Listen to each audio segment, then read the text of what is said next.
واحد المفاجأة، أن أمريكا من 1960 حتى 1984 وهي كتحاول ما أمكن تعمل هذا المحرك هذا وما قدرتش، وجا مغربي وعدلو،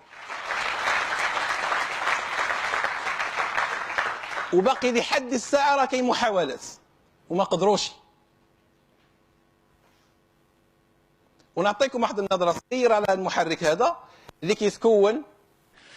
واستطاع عبد الله شقرون اختراع محرك سنة 2005 من القوة والسرعة والاقتصاد. المحرك الدوار المدور المربع تصل قوته إلى 250 حصانا، يستهلك لترين ونصف اللتر من البنزين في 100 كيلومتر، وقد يستعمل في الطائرات العمودية والبواخر والسيارات بتغيير بعض القواعد الميكانيكية.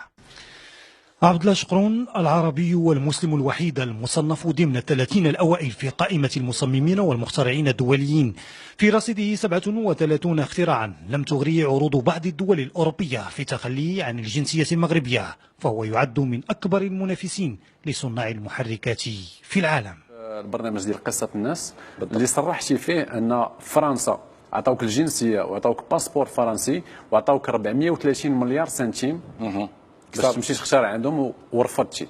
430 مليار سنتيم عطاوك بالضبط.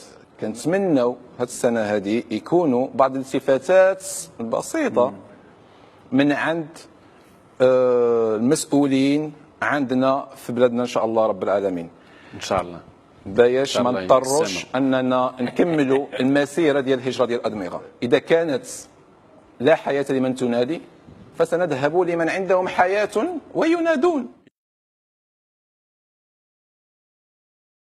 2005 تصنفت المخترع المغربي الوحيد المصنف دوليا في المنظمة الدولية للملكية الفكرية في جنيف.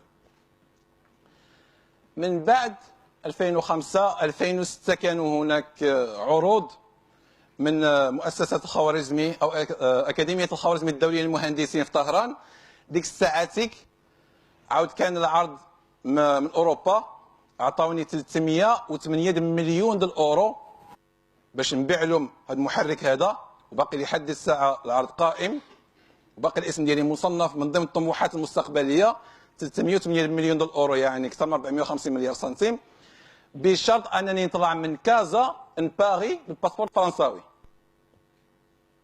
انا ما بغيتش، لانني اول ما تم العرض عليا فكرت حاجه واحده، ان هذا الموتور هذا اول كيخدم من الطائرات العموديه الهليكوبتر نوع صغير ومتوسط، واول استخدام عندهم غادي يكون في المجال العسكري. اذا مشاو قتلوا باخواتي المسلمين، شكون غادي يتحمل المسؤوليه غدا قدام الله سبحانه وتعالى؟ فخاصنا نعرفوا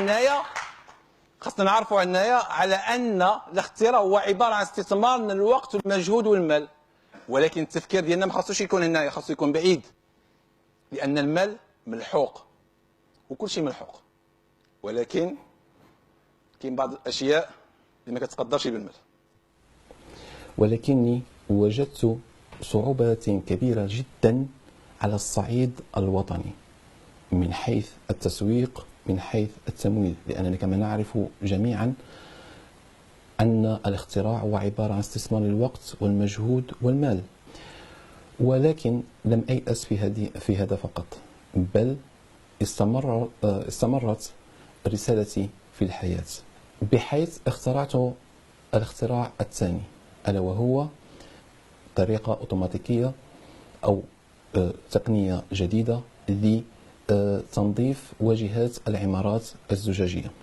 لقد صنفت ولله الحمد سنة 2012 المغرب الوحيد والعربي الوحيد والمسلم الوحيد في لائحة المصممين الدوليين الذين يفكرون في تكنولوجيات 2025.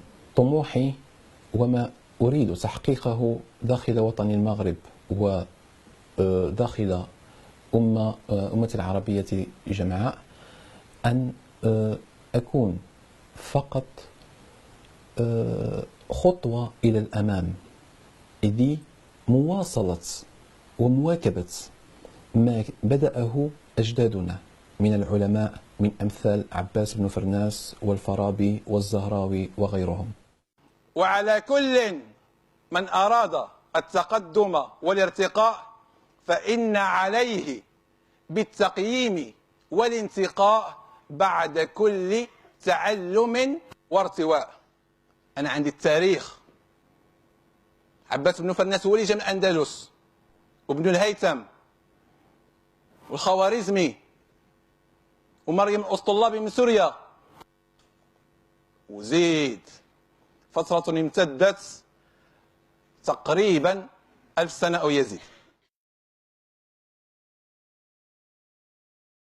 لا، هي علميا كتسمى المراهقة، ولكن أنا كنسميها المهارقة، لأننا وخاصة في هذا الوقت هذا التلاميذ فيها كيتهرقوا على بعضياتهم وكينساو الدراسة. مثلا أنا كنت في القسم ديالي، كنت هو الشاعر ديال القسم، اللي باغي يتصاحب مع شي بنت، اللي باغي شيء من هذا القبيل، أنه يجي عندي نكتب له فيها شعر. ولكن الغريب ما في الأمر أنه كانوا صحابي كيقولوا لي أنت علاش ما كتصاحبش، علاش ما كديرش؟ قلت لهم أنا ما خاصنيش نضحك على بنات الناس كيف ما خاصنيش شي واحد يضحك على اخواتي البنات. هذا كان المبدأ ديالي. ودقات قلب المرء قائلة له إن عمرك دقائق وثوان، فابني لنفسك بعد موتك ذكراها، فالذكر للإنسان عمر ثاني. فعرفت أن حياتنا تمضي وتأخذ منسكا، نمضي كحلم وتمضي الحياة، فيا رب نمضي بدرب النجاة، سيسدل يوما علينا الستار، بمسرح دنيا قضي الاختبار. بالأمس كنا رفقة واليوم أصبح في الكفن، يا رب فاجعل داره فردوسكم فهي الوطن،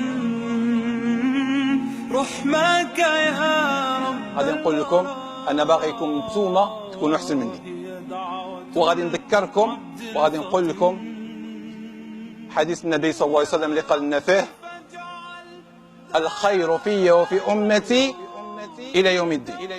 وغادي نقول لكم أعوذ بالله من الشيطان الرجيم، بسم الله الرحمن الرحيم، ولا تحسبن الذين كفروا سبقوا إنهم لا يعجزون. والسلام عليكم ورحمة الله تعالى وبركاته. تابعونا على صفحة